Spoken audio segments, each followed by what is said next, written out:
How great is our lord. और Allah के कुछ नाम बताता हूँ, फिर बात को ख़त्म करते हैं।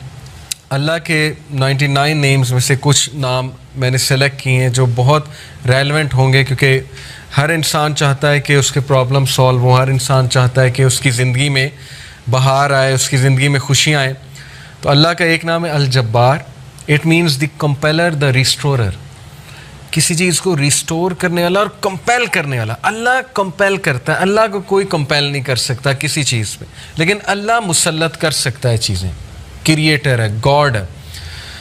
मुझे एक आलिम दीन ने कहा था कि अगर कोई बंदा किसी एडिक्शन में मुसल्लत है और उससे वो नहीं छूट रही, तो वो अल्लाह को इस एट्रीब्यूट से पुकारे कि या Al Jabbar please compel me to leave this, क्योंकि अल्लाह को ये बहुत पसंद है कि अल्लाह को उसके नामों का वास्ता दिया जाए।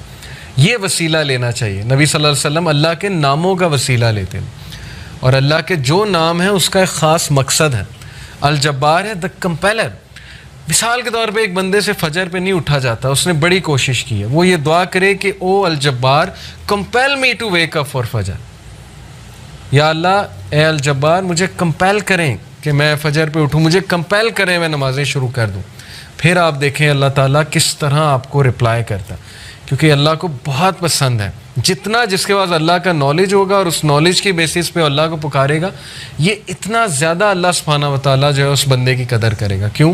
क्योंकि उस बंदे के पास अल्लाह के नामों का इल्म है। आपको पता है सुलेमान अलैहिस्सलाम का जो एक दरबारी था, वो जिन ने कहा था ना मैं ले आऊँगा तख्त, लेकिन वो जो दूसरा था उसने कहा मैं पलक झपकने में ले आऊँगा, और वो बंदे के पास अल्लाह के नामों का इल्म था। ये खैर डिस्कशन कहीं और चली जाएगी, वो फिर सूफ़ीज़म आ जाती है इसमें सारी। सूफ़ीज़ बहुत सी बातें करते हैं, खैर हम उस साइड पे नहीं जाएंगे। तो एनीवे अल्लाह के नामों में बहुत पावर है, अल्लाह के सारे एट्रीब्यूट्स में। तो अल जब्बार है द कंपेलर। अल कहार, अल कहार का मतलब है द एवर डोमिनेटिंग। जब बंदा किसी मसले में फंसा हो और उससे लग रहा है कि दूसरे उसको डोमिनेट कर रहे हैं, स्पेशली उसके दुश्मन, बिज़नेस डीलिंग में फंसा हुआ है कुछ, तो फिर बंदा अल्लाह को अल कहार के नाम से पुकारे, द एवर डोमिनेटिंग, कि अल्लाह तू एवर डोमिनेटिंग है, कभी भी मेरे दुश्मन मुझ पर डोमिनेट ना कर जाएं। अल्लाह मैं तेरी हिफाजत पकड़ता हूँ, मैं अल कहार की हिफाजत पकड़ता हूँ। अल्लाह को ये दुआ कितनी पसंद आएगी, अल्लाह ताला को आपका ये पुकारना कितना पसंद आएगा कि ये बंदा मेरे नाम को जानता है, मेरे नाम को एक्नॉलेज कर रहा है, मेरे एट्रीब्यूट को एक्नॉलेज कर रहा है, और उस नॉलेज की बेसिस पे मुझे पुकार है। अल्लाह ताला का एक नाम है अल फत्ताह। अल फत्ताह का मतलब है द ओपनर, खोलने वाला, रास्ते खोलने वाला। जब हर चीज़ ब्लॉक्ड है उसको खोलने वाला अल्लाह है। कुरान में हज़रत यूनुस अलैहिस्सलाम की मिसाल है कि मछली के पेट में अंधेरों में ज़ुलुमात में से हज़रत यूनुस अलैहिस्सलाम ने अल्लाह को पुकारा, ला इलाहा इल्ला अंता सुब्हानका इन्नी कुन्तु मिनज़ ज़ालिमीन, और अल्लाह कहता है कि हमने उसको निकाला वहाँ से, हमने उसको अपने बंदे को निजात दी वहाँ से। तो जब कोई बंदा ऐसी सिचुएशन में स्टक हो कि उसे समझ नहीं आ रही मैं करूं क्या, मैं निकल ही नहीं पा रहा, बहुत सी सिचुएशंस आएंगी आप पे, ट्रस्ट मी। कभी कभी इंसान एक वेल में चला जाता है, जैसे यूसुफ अलैहिस्सलाम की मिसाल है कि वो एक वेल में गिर गए।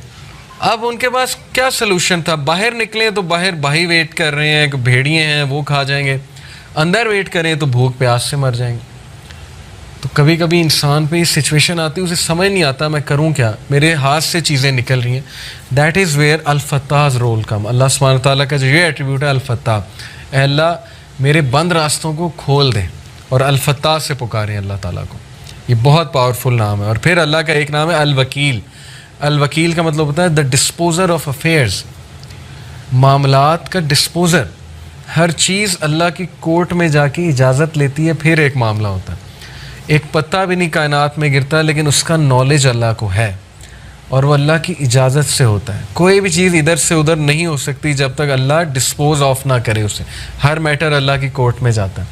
और ये अल वकील जो है, ये सूरह यूसुफ में अल्लाह का एट्रीब्यूट मेंशन हुआ है इस ज़ुमरे में कि यूसुफ अलैहिस्सलाम को कितना उनका डाउनफॉल लाने की कोशिश की उनके इर्द गिर्द के लोगों ने।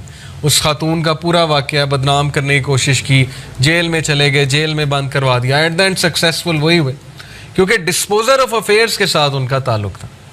जिस बंदे का ताल्लुक और लो लग गई अल्लाह सुब्हानहू व तआला से, जिसने अल्लाह को पुकारा, जिसने अल्लाह को एक्नॉलेज किया, जिसका तवक्कल अल्लाह ताला पे है, उसको कभी अल्लाह मायूस नहीं करता। It's all about tawakkul, it's all about belief in Allah सुब्हानहू व तआला। और मिरेकल्स होते हैं, फिर बहुत सी चीज़ें होती हैं। और अगर आपकी दुआ ना भी कबूल हो तो फिर अल्लाह आपको ऐसी स्ट्रेंथ दे देता है अपनी डिफ़िकल्टीज से बियर करने की, जिसको अगेन वही फील कर सकते हैं जिन्होंने ये चीज़ एक्सपीरियंस की है। बहुत सी चीज़ें मैंने एक्सपीरियंस की है अपनी लाइफ में।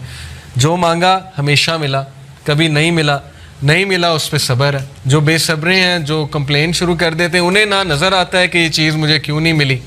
तो इसलिए इंसान से भी तो कुछ दरकार है ना। इंसान यही कहे जाए कि नहीं नहीं नहीं, सब अल्लाह से दरकार है, मुझसे कुछ दरकार नहीं, ना मैंने पेशेंस शो करनी, ना शुक्र करना है, मैंने कुछ नहीं करना, सब अल्लाह ने करना है। नाउज़ बिल्लाह, ये तो फिर वो जीनी इन द लैम्प वाला कॉन्सेप्ट है कि हुक्म मेरे आका अल्लाह, जीनी नहीं है। नाउज़ बिल्लाह, अलादीन वाला कॉन्सेप्ट नहीं है कि चिराग रगड़ा, हाथ उठाए कि यार अब मर्सिडीज़ दे दे, तो बस अभी 5 मिनट बाद मर्सिडीज़ सामने होनी चाहिए, नहीं हुई तो अल्लाह से नाराज़। ये कॉन्सेप्ट नहीं है। हमारी यूथ का अनफॉर्चुनेटली ये कॉन्सेप्ट है कि जो मांगे अभी दे, अभी इसी वक्त दे दे, और नहीं दिया तो इसका मतलब मेरी दुआ नहीं कबूल हुई। बहुत सी चीज़ें दुरुस्त होने वाली, तरबियती एस्पेक्ट से कह रहा हूँ। तो अल वकील है द डिस्पोजर ऑफ अफेयर्स, अर रशीद है द गाइड, रास्ता दिखाने वाला। हर चीज़ में अर रशीद की तलब जो है वो, मदद जो है वो तलब करें। बिज़नेस करते हुए, कोई डिसीजन लेते हुए इस्तिखारा करें अल्लाह ताला से, अल्लाह ताला को एक एक बात पे पुकारें। सहाबा तो नबी सल्लल्लाहु अलैहि वसल्लम ने सहाबा की ऐसी तरबियत की थी कि वो तस्मा भी अल्लाह सुब्हानहू ताला से बांधते थे, जूती का। कोई छोटी से छोटी चीज़ उन्हें मांगनी होती थी, वो अल्लाह की मदद तलब करते थे। पायस लोग थे ना, पाइटी उनका गोल था, अल्लाह ताला के करीब होना उनका गोल है। हमारी लाइफ में अल्लाह कितना है, इस पर हम गौर करें। और अगर दूर हुआ है तो who went far, Allah went फार या हम, वी वेंट फार। अगर डिस्टेंस हुआ है अल्लाह, तो किसने डिस्टेंस किया? अल्लाह ने हमें अपने आप से डिस्टेंस किया है या हमने अल्लाह को जो है वो डिस्टेंस किया हमारे से? तो ये अल्लाह के एट्रीब्यूट्स हैं। अब मैं आपको कुछ ज़बरदस्त हदीस सुनाता हूँ, बहुत ईमान अफरोज़ अल्लाह के बारे में। हदीस कुदसी हैं। हदीस कुदसी होता है कि अल्लाह ताला नबी सल्लल्लाहु अलैहि वसल्लम जो है वो डायरेक्टली अल्लाह को कोट करें। अल्लाह अलमाइटी सेज़, अबू हुरैरा रज़ियल्लाहु अन्हु से मरवी हदीस है, हदीस कुदसी। Allah almighty says, I am as my servant expects of me. मैं ऐसा हूँ जैसा मेरा बंदा मेरे बारे में गुमान करता है। I am with him as he remembers me, if he remembers me in himself I will remember him in myself. अगर वो मुझे अपने आप में याद रखता है तो मैं उसे अपने आप में याद रखता हूँ। इमेजिन करें, जो बंदा अल्लाह को पुकारता है, याद रखता है, दिल में अल्लाह से बातें करता है, या नमाज में बातें करता है, या वैसे ही हाथ उठा के अल्लाह से दुआ करता है, अल्लाह ताला उसको रिस्पॉन्ड भी करता है और अल्लाह उसको याद भी करता है। If he mentions me in a gathering I will mention him in a greater gathering. We are lucky. आप लोग बाय कोइंसिडेंस यहाँ नहीं आए। लोहे महफूज में creation of havens and earth से 50,000 साल पहले ये सीन लिखा हुआ है। दिस इज़ तकदीर, ओके, द डिवाइन डिक्री। तकदीर के बहुत से लेवल्स हैं, 5 लेवल्स हैं। दो हाईएस्ट लेवल है वो है द डिवाइन डिक्री। लोहे महफूज में हम सब का यहाँ बैठना लिखा था, आप सब के नाम दर्ज थे, और ये सादत दर्ज थी कि ये लोग बैठ के अल्लाह की बात करेंगे और ये लोग बैठ के अल्लाह को याद करेंगे। तो अल्लाह कह रहा है कि जो मुझे गैदरिंग में याद करता है, मैं उसे उससे बेहतर गैदरिंग में याद रखता हूँ। अब देखिए, हम यहाँ अल्लाह की बात कर रहे हैं, अल्लाह की हम बयान कर रहे हैं। इंशाअल्लाह मेरा बिलीफ है अल्लाह हमारी बात वहाँ किसी बेहतर, इससे बहुत बेहतर गैदरिंग फरिश्तों के साथ, अब अल्लाह आलम। लेकिन ये कि अल्लाह ने गारंटी दी है कि जो कोई मुझे मेंशन करता है किसी गैदरिंग में, मैं उसे मेंशन करता हूँ इससे ग्रेटर गैदरिंग में। When he draws near me by the span of his hand, जब वो मेरे करीब आता है एक हाथ के फासले के, तो यानी इतने डिस्टेंस के, एक स्टेप लेता है। I draw near him by the length of a cubit, तो मैं 1 मीटर या 1 क्यूबिट के फासले से उसके करीब आता हूँ। ये एक मेटाफोरिकल बात है कि जब तुम पहला स्टेप लेते हो तो अल्लाह ताला उसके रिटर्न में डबल द स्टेप्स या 10 टाइम्स स्टेप लेता है। साबित क्या हुआ कि हमें शो करना पड़ेगा अल्लाह को कि मैं आना चाहता हूँ आपकी तरफ। हमें ये शो करना पड़ेगा कि अल्लाह मैं चाहता हूँ बेहतर बनना, मुझे गाइडेंस चाहिए, मुझे अच्छा बनना है, मुझे पर्पज़ ऑफ लाइफ समझ आ गया कि piety is the purpose of life, नेक बनना है, परहेजगार बनना है, मुझे अपनी खामियों को दूर करना है। ये शो करना पड़ेगा अल्लाह को। जब हम एक स्टेप लेंगे, अल्लाह ताला एक हैंड के बराबर कदम लेंगे, अल्लाह 1 क्यूबिट के मुताबिक हमारे पास आएगा। और फिर कहा When he draws near me by the length of a cubit, और जब वो एक length of a cubit मेरे करीब आता है, I draw near to him by the length of a fathom, तो मैं इससे भी ज़्यादा लेंथ से, एक फैथम के लेंथ से उसके करीब आता हूँ। क्या साबित हुआ कि अल्लाह ताला आपसे ज़्यादा ईगर हैं आपके करीब आने में, लेकिन you have to show him, free will है ना। अगर वैसे ही हर बंदे को हिदायत आ जाए, यहाँ पे कोई बचे ही ना अल्लाह का मुनकिर, तो फिर वो कल को ये कहेंगे जी कि फ्री विल ही नहीं दी थी, हम रोबोट्स थे, हमें तो बस वो एक रोबोटिक वो बनाकर भेज दिया था कि बस मेरी इबादत करो।